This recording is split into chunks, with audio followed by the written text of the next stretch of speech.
What's up guys, welcome back to Pat Outdoors. Today we're going to be doing something a little bit different. We usually ride electric bikes on this channel, but I got myself an FRP GMB100. This is actually my first gas powered mini bike. FRP claims that this bike goes 24 miles per hour, but I've actually seen some people go much faster than that with one simple modification that costs less than $1. But before we go over all that, let me just quickly show you how easy it is to put this thing together. This box is actually significantly smaller than the boxes that my electric bikes usually come in. I feel like all the ones that I've seen so far have always been like a black one or a red one, so I decided to go with a green one just to be a little bit different. So here's everything that comes in the box when you order an FRP GMB100. This is the fork. It doesn't have suspension from the factory, though you do have the option to upgrade it to one. Front wheel and tire, front fender, manual, separate manual for the engine, handlebar mounts, hardware for the front fender. This looks like the front axle and the bolt for the stem, toolkit, spark plug removal tool. I don't really know what you call this, like a syringe to put oil in the engine, an extra set of brake pads, which is pretty awesome, and a LED headlight. This is just a rechargeable one, so you don't have to do any sort of wiring. I also got a set of gloves, a gaiter, and some goggles from FRP. So you can see the bike came pre-assembled for the most part. We just have to mount the front wheel and tire on, along with the suspension, fill up the fluids, and we should be good to go.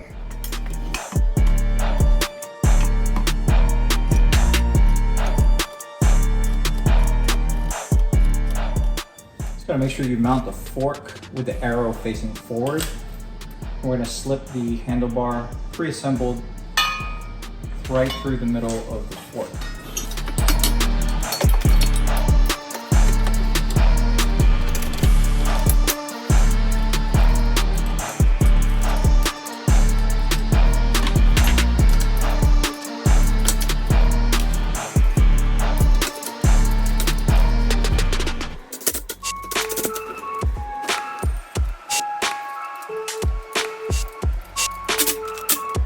So this bike does not come shipped with engine oil, so we're gonna have to add some 15W40 in the engine before we start it later.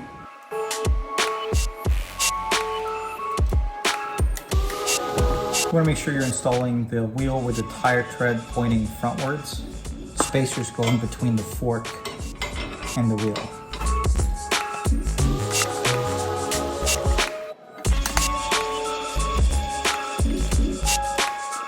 Yes, I probably could have assembled it faster with the power tools I have in the garage, but just kind of wanted to show you guys that you could quickly assemble this bike with the tools that it came with.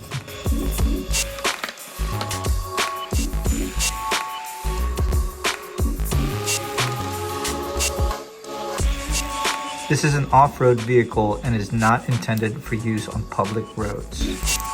Right, guys?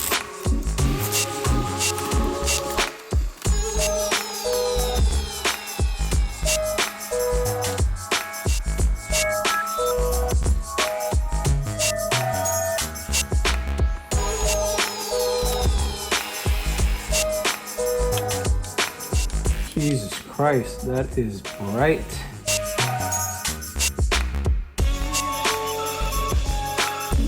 Before we forget, let's go get some 15W40 engine oil and some gasoline so we can take this thing out. So this motor takes 0.35 liter of 15W40 motor oil, which I could not find locally, so I ended up getting the closest thing, which is 10W40. But I did order some 1540. I'm just not gonna receive it for like 2 or 3 days. So I'm gonna be running this for the meantime, and then we'll change out the oil once we get the right one in.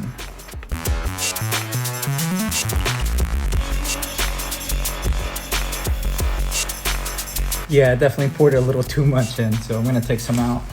Well, good thing they included this thing that's like a syringe.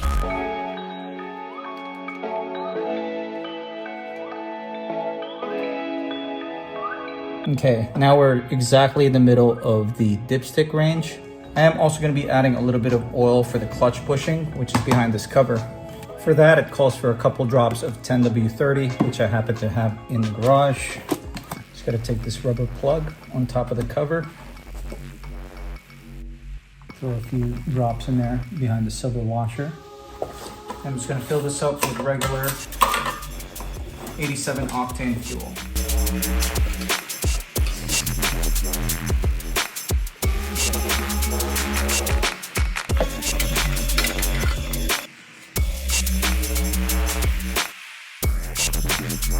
You want to cruise on the street and like nobody will bother us back there. My buddy Tim over here is going to be riding the Yamaha PW80. This one's apparently a 2-stroke.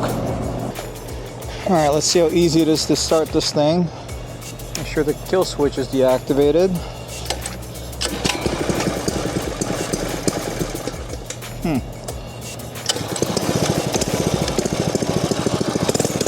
All right, well, it started right up. If I skip the choke, you turn it off, you just hit the kill switch. Oh, it is a 2-stroke. This is my first bike back in 94. All right, well, I don't know if this thing can keep up with that, but we'll find out.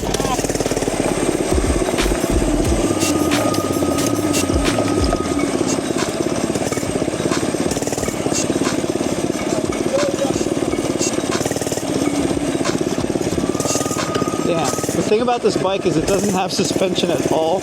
You could add a suspension fork to it. I think it's like $100, which will probably make it a lot more capable in off-road situations.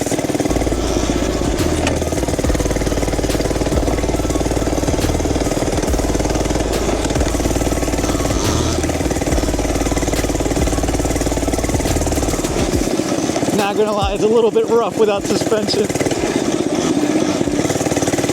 But it'll do it. Yeah, I'm definitely gonna have to do something about this power. Good thing I already have an exhaust sitting inside my car, so we're just gonna throw that on when we get back. Before I do any sort of modifications, I just wanna see how fast this thing goes from factory.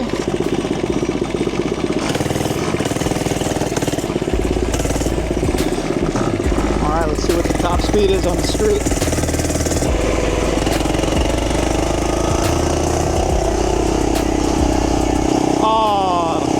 Definitely felt like some sort of governor capping it.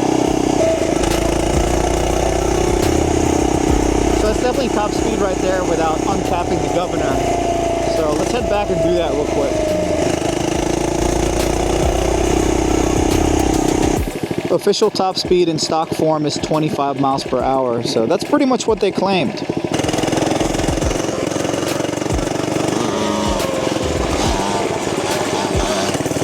Cruise is pretty smooth though. That is a downside to these type of mini bikes though, they don't have a front brake.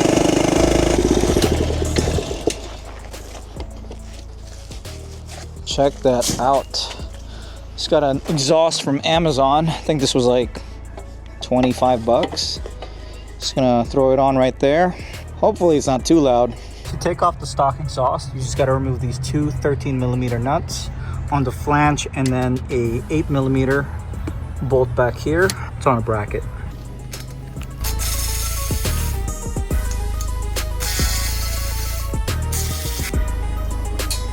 Spark plug wire is just in the way. Just gonna pull that out. Just gotta carefully remove the gasket and put it back on the cylinder head. Just using a razor blade.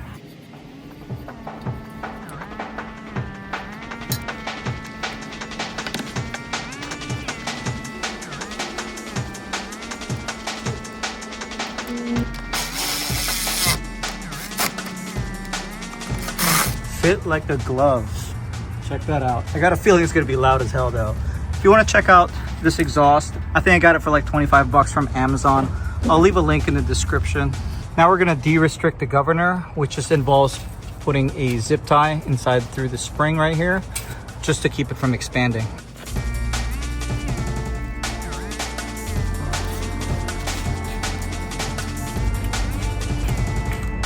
Okay, we'll see if that actually worked.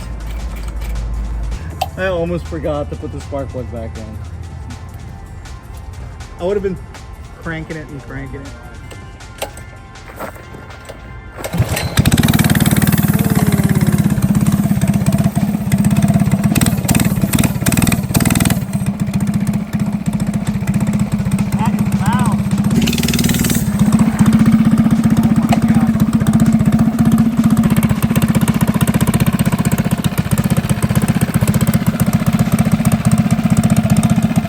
My buddy Tim suggested that we should also back this screw out to keep it from limiting the throttle.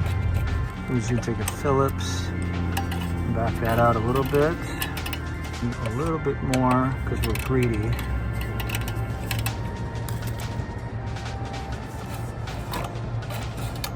All right, let's take this thing out again. So in factory form, top speed's 25 miles per hour. Let's go take this bike back out and see what we can get.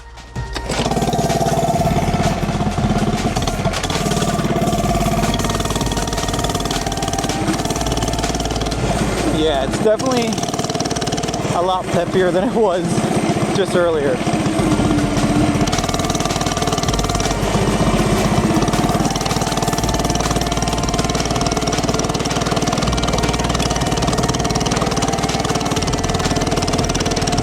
Yo, not bad though. This thing's pretty comfortable. It's got this huge cushy seat on it. I'm 5'8" and I don't really feel too cramped on this thing like I do on my Razors.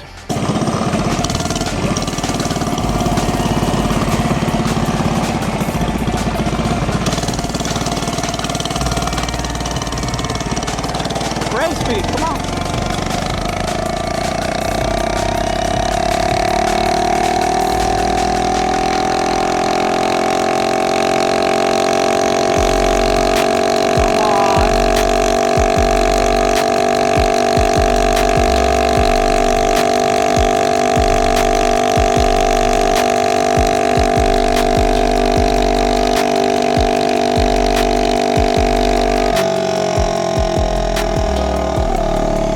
Sounds so good with the new exhaust.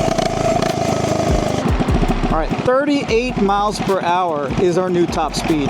We gained 13 miles per hour for $25. I just threw an exhaust on and a zip tie on the governor, backed out a screw, and we got 13 more miles per hour faster. That is amazing.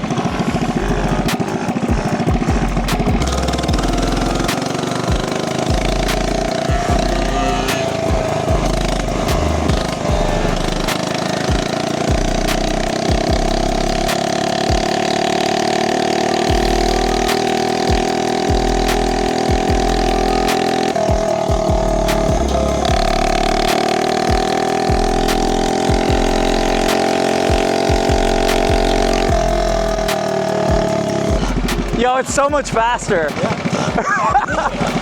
You see it? Yeah. I mean, like, that's what I said, I'm bogging down. Yeah. I guess it's not big, but I can't keep up. Yeah. Yeah, it's yours is out. How fast did you go? 38. Oh, getting like 20 miles an hour. This is definitely the most fun you can have for $400. Moment of truth. Can we keep up with a PW80?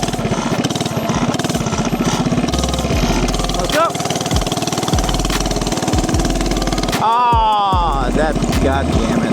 You ready?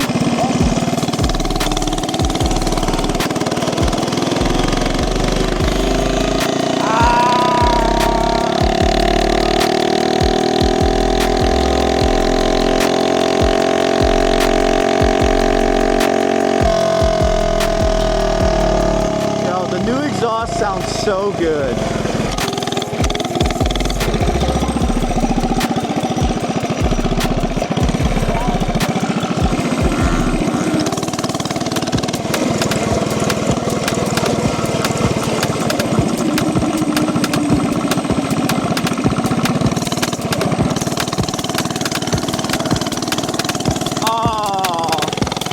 Alright guys, it's time for the Predator 224 swap.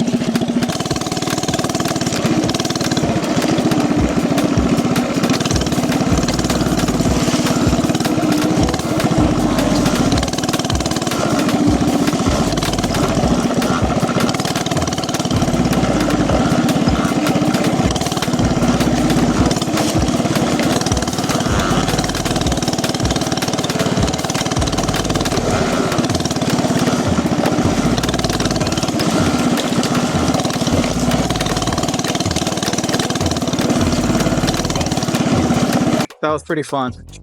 For this thing to go 38 miles per hour with 25 bucks in modifications and the bike's like 400 bucks, can't really beat this with my electric bikes. But even though it's got the speed now, it is still lacking quite a bit of torque For me personally, I'm just used to my electric bikes that have like 5 kilowatts, 8 kilowatts, but obviously those are like $3,000, not 400 something. So I might consider doing that Predator 224 swap from my snow cart. Let me know if you guys want to see a Predator swap on this GMB100. A couple things to keep in mind if you're planning on riding a GMB100 off-road is the ground clearance is pretty low, so you just gotta watch out for the pegs.